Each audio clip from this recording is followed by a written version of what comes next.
To get the most out of generative AI technologies, the answers really must be personalized to you. So what I'm going to do is I'm going to share 3 tips about how I've been doing this and how I've been getting the most value out of the answers. Number 1, I use saved information in Gemini. So here in Gemini, in the bottom left, there's settings and saved information. And here you can add anything that you want Gemini to permanently remember about you and to always bring up when relevant. For example, I can say, I work for Google Cloud in London. My mission is to help the UK government modernize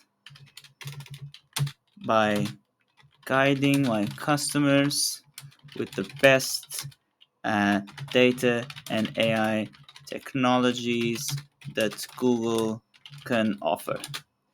And now I can submit, and anytime that this is relevant, Gemini will automatically bring it up and incorporate it into the answer that it gives you.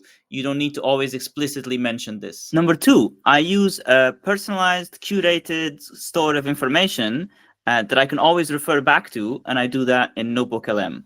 Do you have personal or professional projects that you keep coming back to? And I certainly do. So, one of my hobbies is to cook. I love cooking and learning new things to cook. And so, I've curated a set of sources that capture a lot of my, for example, favorite recipes or a book about flavor pairings. And I don't want to start from scratch every time I'm asking generative AI a question.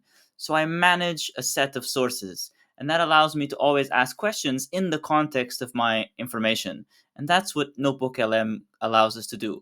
For example, I can ask, in my sources, what flavors pair well with mushrooms? And I know that the answer is going to be not some random answer, but it's going to be based on a set of sources that I've curated. And of course, in my professional life, I use this as well. And of course, you can add new sources. Um, for example, let's say I just found this new article, scientific reports from Nature, Flavor Network, and the Principles of Food Pairing. This is really exciting. And I'm going to go to my sources in the notebook, and I'm going to link to this website because it is a website, and I'm going to insert it.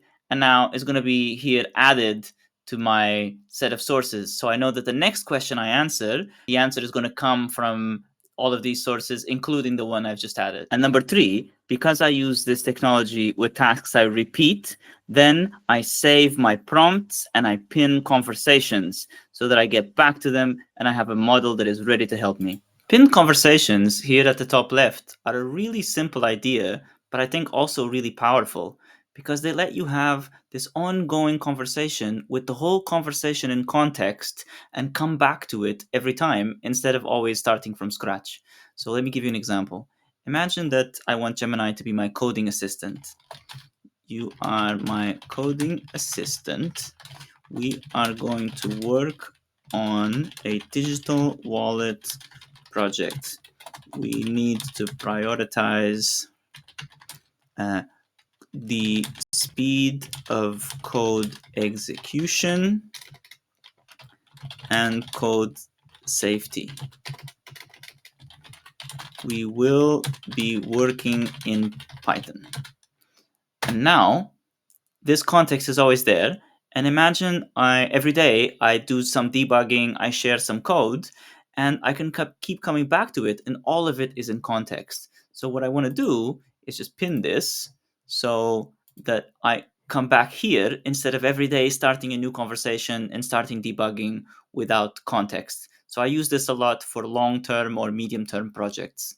I hope that was useful. These are the tips I use. I hope you can make use of the same and other ideas to make the answers more relevant to you, to your goals, and to what you want to achieve.